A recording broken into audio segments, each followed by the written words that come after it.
Welcome back. We are taking a deep dive today into the criminal mindset, specifically what happens when someone doesn't just commit a crime, but really engineers the situation around it. Yes, we're looking at Article 14, Paragraph 6, focusing on three classic factors: nighttime, uninhabited place, and by a band.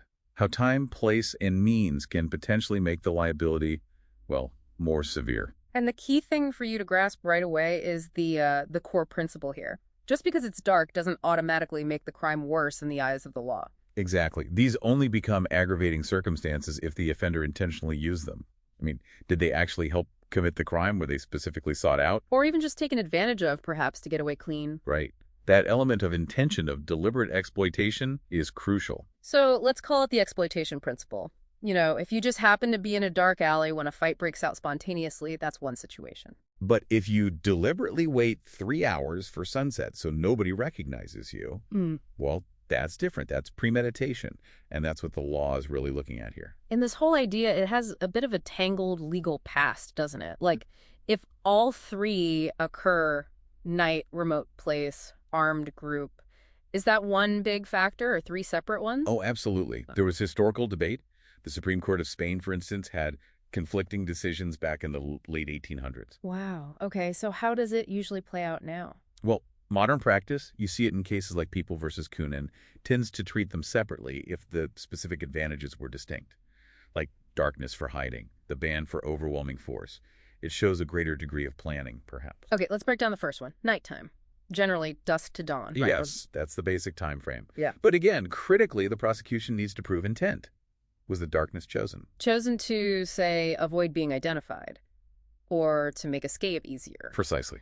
Or just to carry out the plan without anyone interfering. Taking advantage implies that intention. And we see this intention pretty clearly in some cases, right?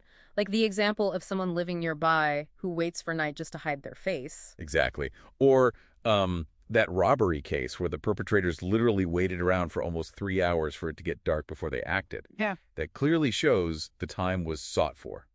But it's not always aggravating. What if the timing is just incidental? Right. Like, say, a road rage incident starts in the afternoon, things escalate, and the actual assault happens after dark.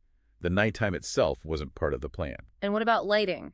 If it's nighttime but the streetlights are bright. Good point. If the scene is well lit, negating the darkness, then nocturnity usually isn't aggravating. But here's a nuance. Using a small light, like a match or a flashlight, during the crime doesn't necessarily cancel out nocturnity if the offender still relied on the general darkness for their approach or concealment. Interesting. Okay, let's shift to the second circumstance, uninhabited place. Right. This isn't just any empty spot. It's typically defined as somewhere with no houses nearby, or maybe they're very scattered. But the definition isn't just about distance, is it? No. The crucial test, as the sources put it, is the reasonable possibility of the victim receiving some help.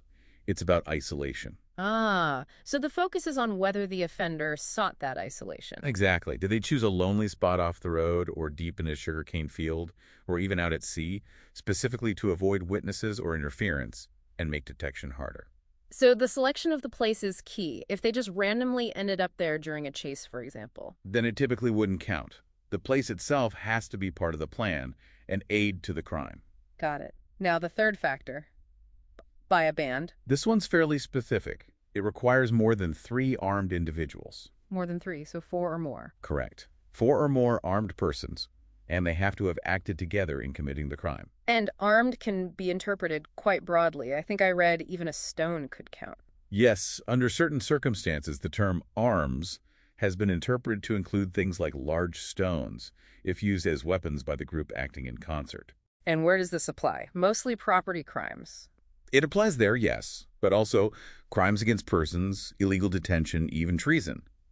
But interestingly, it's generally not applied in crimes against chastity like rape. Okay. And there's an absorption rule here too, right? Yes, that's important. If by a band is present, other related factors like abuse of superior strength or sometimes even use of firearms by the group are often considered absorbed into this single circumstance. So by a band sort of captures the whole overwhelming force aspect in one go. Pretty much. It reflects the significant advantage gained by the organized armed group. So pulling this all together, The common thread running through nighttime, uninhabited place, and by a band seems to be this idea of intentional exploitation. That's the key takeaway for you, yes. It's about the offender actively, consciously leveraging the darkness, the isolation, or the sheer numbers to get an unfair advantage or, to ensure they don't get caught. It's about impunity. Which leaves us with a final point to chew on. Consider this. 4 armed people randomly meet another group in a remote spot late at night. A fight breaks out, just pure heat-of-the-moment anger. Mm-hmm.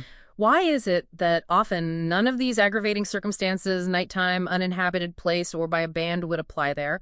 All the physical elements are present. Well, it goes back to that core principle we started with. The intent to exploit those factors is missing. The circumstances are just coincidental backdrop to spontaneous violence, not tools deliberately chosen to facilitate it. So intent trumps the physical reality, something to really think about when you look at how crimes are assessed.